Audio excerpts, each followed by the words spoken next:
بسم الله الرحمن الرحيم. الحمد لله الذي أنزل على عبده الكتاب ولم يجعل له عوجا قيما لينذر بأسا شديدا من لدنه ويبشر المؤمنين الذين يعملون الصالحات أن لهم أجرا حسنا ماكثين فيه أبدا وينذر الذين قالوا اتخذ الله ولدا ما لهم به من علم ولا لآبائهم كبرت كلمة تخرج من أفواههم إن يقولون إلا كذبا فلعلك باخع نفسك على آثارهم إن لم يؤمنوا بهذا الحديث أسفا إنا جعلنا ما على الأرض زينة لها لنبلوهم أيهم أحسن عملا وإنا لجاعلون ما عليها صعيدا جرزا أم حسبت أن أصحاب الكهف والرقيم كانوا من آياتنا عجبا إذ أوى الفتية إلى الكهف فقالوا ربنا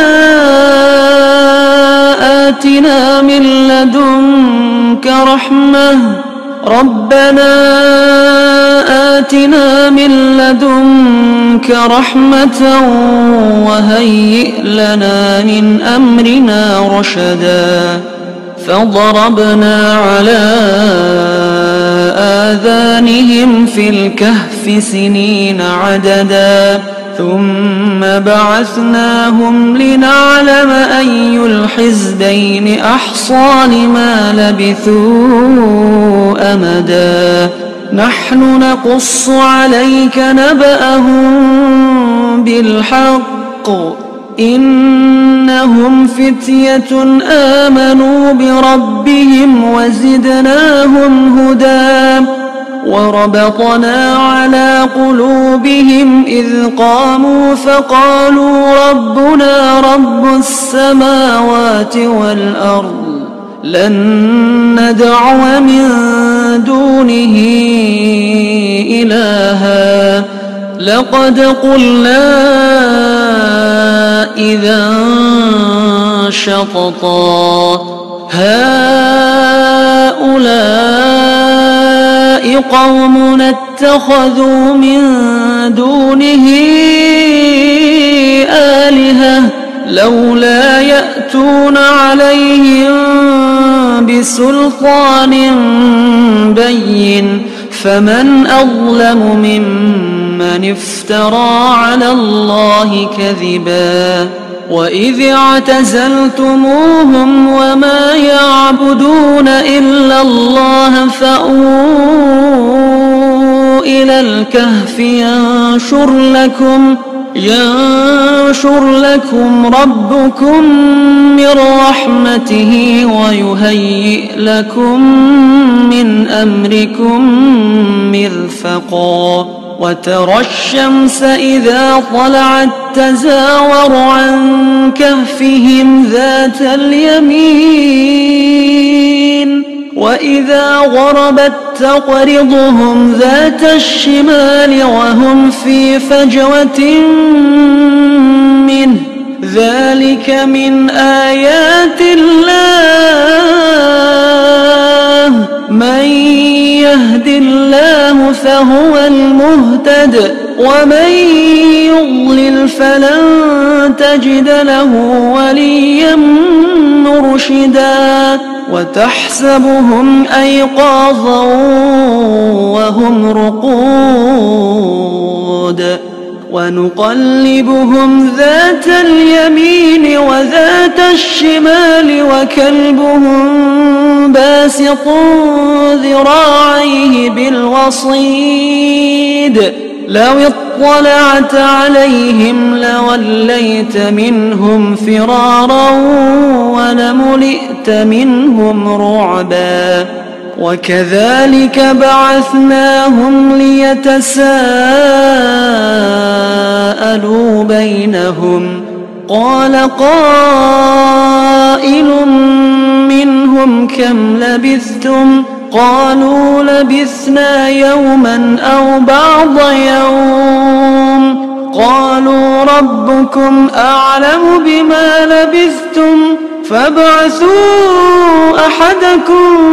بورقكم هذه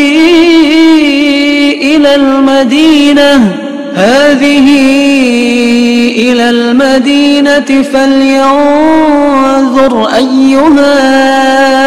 أزكى طعاما فليأتكم برزق منه وليتلطف ولا يشعرن بكم أحدا إنهم إن يظهروا عليكم يرجموكم أو يعيدوكم في ملتهم ولن تفلحوا إذن أبدا وكذلك أعثرنا عليهم ليعلموا أن وعد الله حق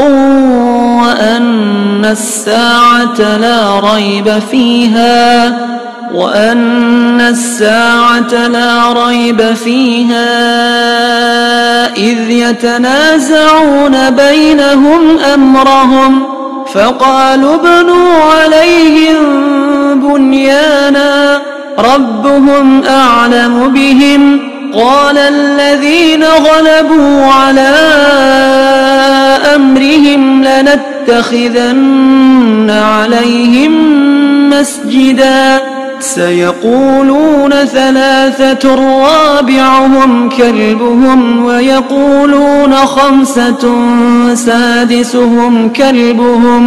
ويقولون خمسة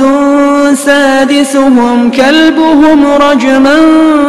بالغيب ويقولون 7 وثامنهم كلبهم قل ربي أعلم بعدتهم ما يعلمهم إلا قليل فلا تمار فيهم إلا مراء ظاهرا ولا تستفت فيهم منهم أحدا ولا تقولن لشيء إني فاعل ذلك غدا إلا أن يشاء الله واذكر ربك إذا نسيت وقل عسى أن يهديني ربي لأقرب من هذا رشدا ولبثوا في كهفهم 300 سنين وازدادوا 9 قل الله أعلم بما لبثوا له غيب السماوات والأرض أبصر به وأسمع ما لهم من دونه من ولي ولا يشرك في حكمه أحدا واتل ما أوحي إليك من كتاب ربك لا مبدل لكلماته ولن تجد من دونه ملتحدا واصبر نفسك مع الذين يدعون ربهم بالغداة والعشي يريدون وجهه ولا تعد عيناك عنهم تريد زينة الحياة الدنيا ولا تطع من أغفلنا قلبه عن ذكرنا واتبع هواه وكان أمره فرطا وقل الحق من ربكم فمن شاء فليؤمن ومن شاء فليكفر إنا أعتدنا للظالمين نارا أحاط بهم سرادقها وإن يستغيثوا يغاثوا بماء كالمهل يشوي الوجوه بئس الشراب وساءت مرتفقا إن الذين آمنوا وعملوا الصالحات إنا لا نضيع أجر من أحسن عملا أولئك لهم جنات عدن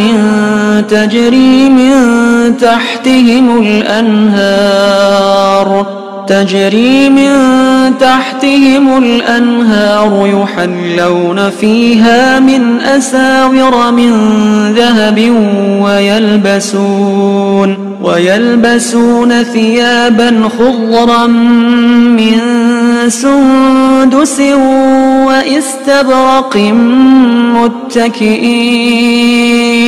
وإستبرق متكئين فيها على الأرائك نعم الثواب وحسنت مرتفقا واضرب لهم مثلا رجلين جعلنا لأحدهما جنتين من أعناب وحففناهما بنخل وجعلنا بينهما زرعا كلتا الجنتين آتت أكلها ولم تظلم منه شيئا وفجرنا خلالهما نهرا وكان له ثمر فقال لصاحبه وهو يحاوره أنا أكثر منك مالا وأعز نفرا ودخل جنته وهو ظالم لنفسه قال ما أظن أن تبيد هذه أبدا وما أظن الساعة قائمة ولئن رددت إلى ربي لأجدن خيرا منها منقلبا قال له صاحبه وهو يحاوره أكفرت بالذي خلقك من تراب ثم من نطفة ثم سواك رجلا لكن هو الله ربي ولا أشرك بربي أحدا ولولا إذ دخلت جنتك قلت ما شاء الله لا قوة إلا بالله إن ترني أنا أقل منك مالا وولدا فعسى ربي أن يؤتيني خيرا من جنتك ويرسل عليها حسبانا من السماء فتصبح صعيدا زلقا أو يصبح ماؤها غورا فلن تستطيع له طلبا وأحيط بثمره فأصبح يقلب كفيه على ما أنفق فانفق فيها وهي خاوية على عروشها ويقول يا ليتني لم أشرك بربي أحدا ولم تكن له فئة ينصرونه من دون الله وما كان منتصرا هنالك الولاية لله الحق هو خير ثوابا وخير عقبا واضرب لهم مثل الحياة الدنيا كماء أنزلناه من السماء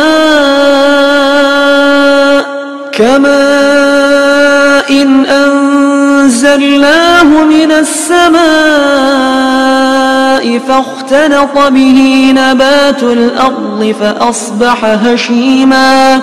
فأصبح هشيما تذروه الرياح وكان الله على كل شيء مقتدرا المال والبنون زينة الحياة الدنيا والباقيات الصالحات خير عند ربك ثوابا وخير أملا ويوم نسير الجبال وترى الأرض بارزة وحشرناهم فلم نغادر منهم أحدا وعرضوا على ربك صفا لقد جئتمونا كما خلقناكم أول مرة بل زعمتم أن لن نجعل لكم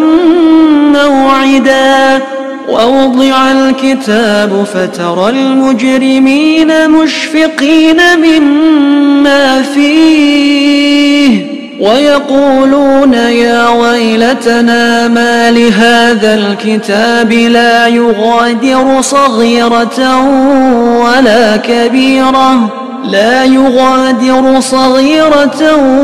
ولا كبيرة إلا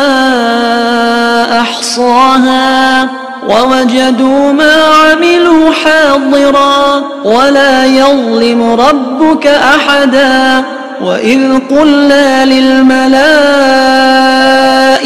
اسجدوا لآدم فسجدوا إلا إبليس كان من الجن ففسق عن أمر ربه أفتتخذونه وذريته أولياء من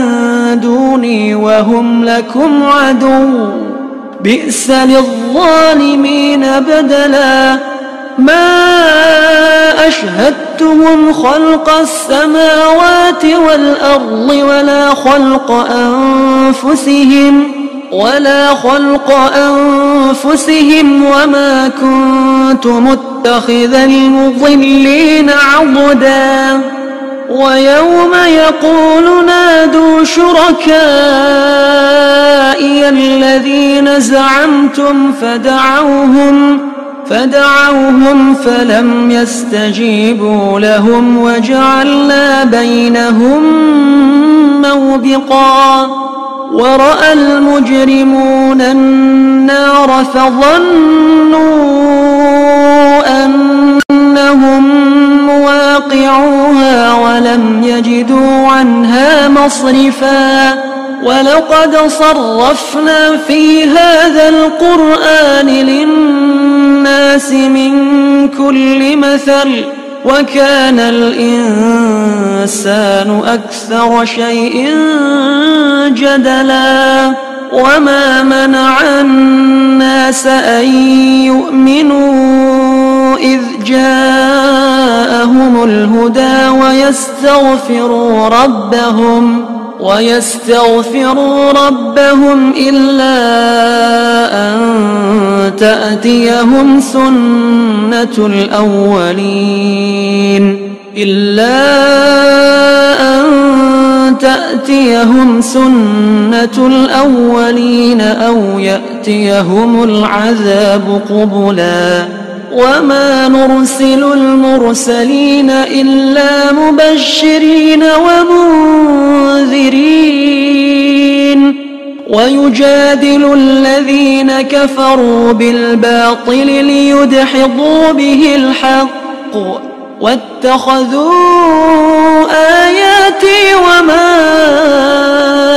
أنذروا هزوا ومن أظلم ممن ذكر بآيات ربه فأعرض عنها ونسي ما قدمت يداه إنا جعلنا على قلوبهم أكنة أن يفقهوه وفي آذانهم وقرا وإن تدعهم إلى الهدى فلن يهتدوا إذا أبدا وربك الغفور ذو الرحمة لو يؤاخذهم بما كسبوا لعجل لهم العذاب بل لهم موعد لن يجدوا من دونه موئلا وتلك القرى أهلكناهم لما ظلموا وجعلنا لمهلكهم موعدا وإذ قال موسى لفتاه لا أبرح حتى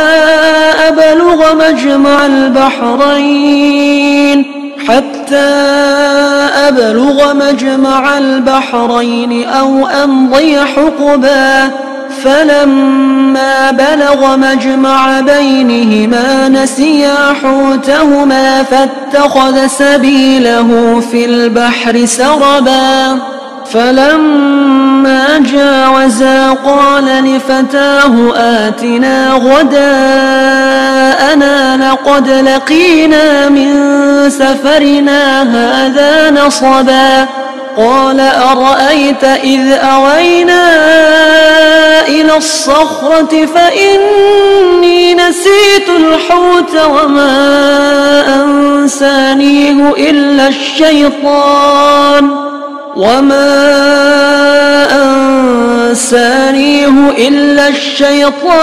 أن أذكره واتخذ سبيله في البحر عجبا قال ذلك ما كنا نبغ فارتد على آثارهما قصصا فوجدا عبدا من عبادنا آتيناه رحمة من عندنا وعلمناه من لدنا علما قال له موسى هل أتبعك على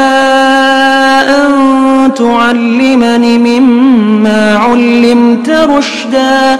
قال إنك لن تستطيع معي صبرا وكيف تصبر على ما لم تحط به خبرا قال ستجدني إن شاء الله صابرا ولا أعصي لك أمرا قال فإن اتبعتني فلا تسألني عن شيء حتى أحدث لك منه ذكرا فانطلقا حتى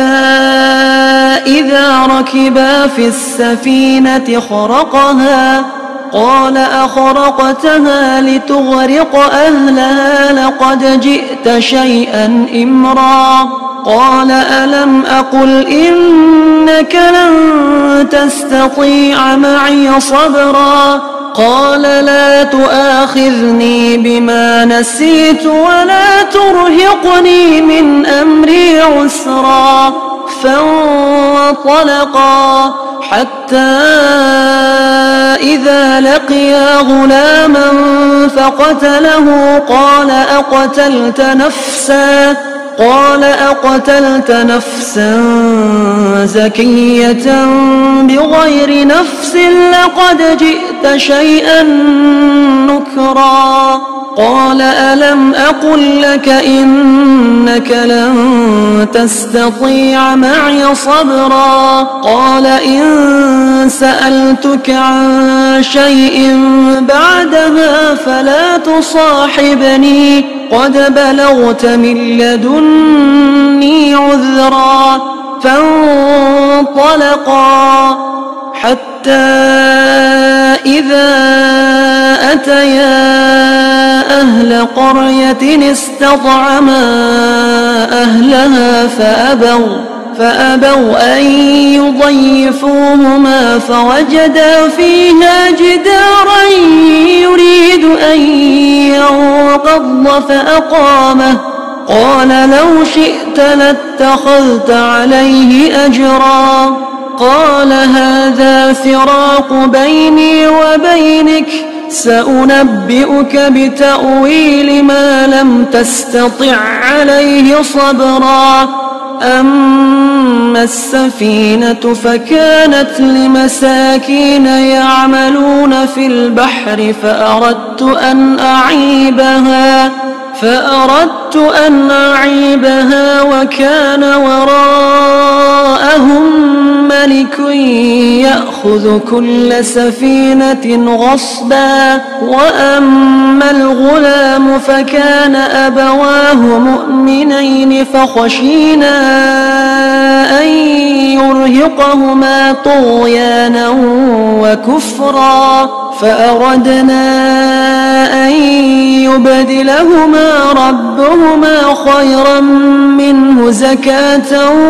وأقرب رحما وأما الجدار فكان لغلامين يتيمين في المدينة وكان تحته كنز لهما وكان أبوهما صالحا فأراد ربك أن يبلغا أشدهما ويستخرجا كنزهما رحمة من ربك وما فعلته عن أمري ذلك تأويل ما لم تستع عليه صبرا ويسألونك عن ذي القرنين قل سأتلو عليكم منه ذكرا إنا مكنا له في الأرض وآتيناه من كل شيء سببا فأتبع سببا حتى إذا بلغ مغرب الشمس وجدها تغرب في عين حمئة ووجد عندها قوما قلنا يا ذا القرنين إما أن تعذب وإما أن تتخذ فيهم حسنا قال أما من ظلم فسوف نعذبه ثم يرد إلى ربه فيعذبه عذابا نكرا وأما من آمن وعمل صالحا فله جزاء الحسنى وسنقول له من أمرنا يسرا ثم أتبع سببا حتى إذا بلغ مطلع الشمس وجدها تطلع على قوم لم نجعل لهم من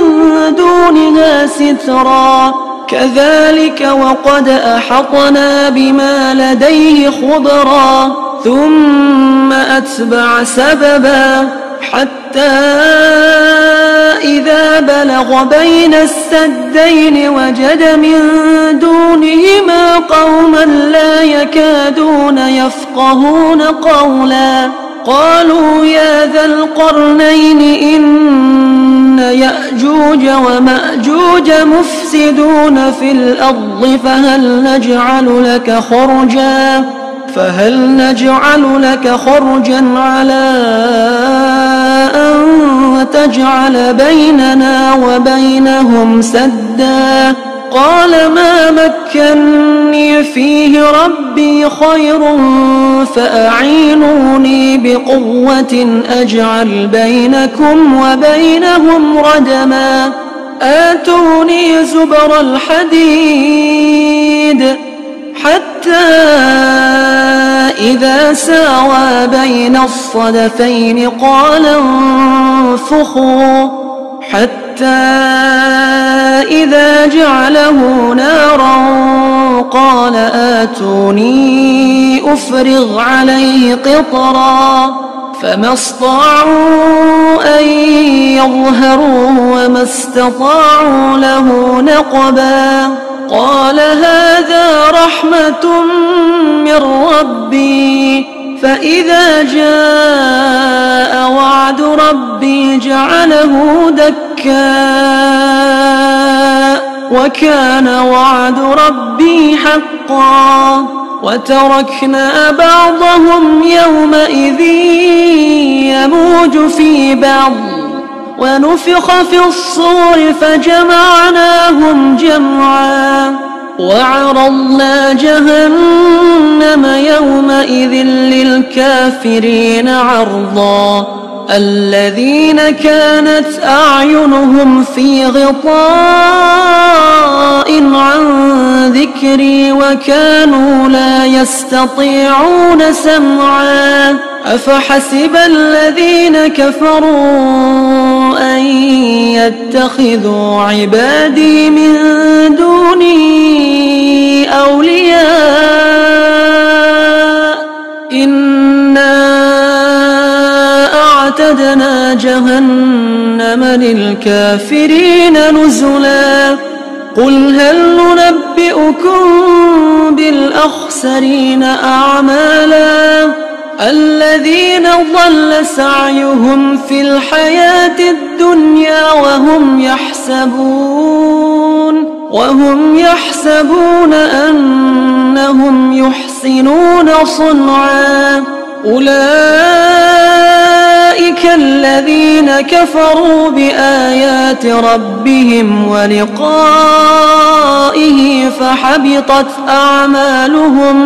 فحبطت أعمالهم فلا نقيم لهم يوم القيامة وزنا ذلك جزاؤهم جهنم بما كفروا واتخذوا آياتي ورسلي هزوا إن الذين آمنوا وعملوا الصالحات كانت لهم جنات الفردوس نزلا خالدين فيها لا يبغون عنها حولا قل لو كان البحر مدادا لكلمات ربي لنفد البحر قبل أن تنفد كلمات ربي ولو جئنا بمثله مددا قل إنما أنا بشر مثلكم يوحى إلي أنما إلهكم إله واحد فمن كان يرجو لقاء ربه فليعمل عملا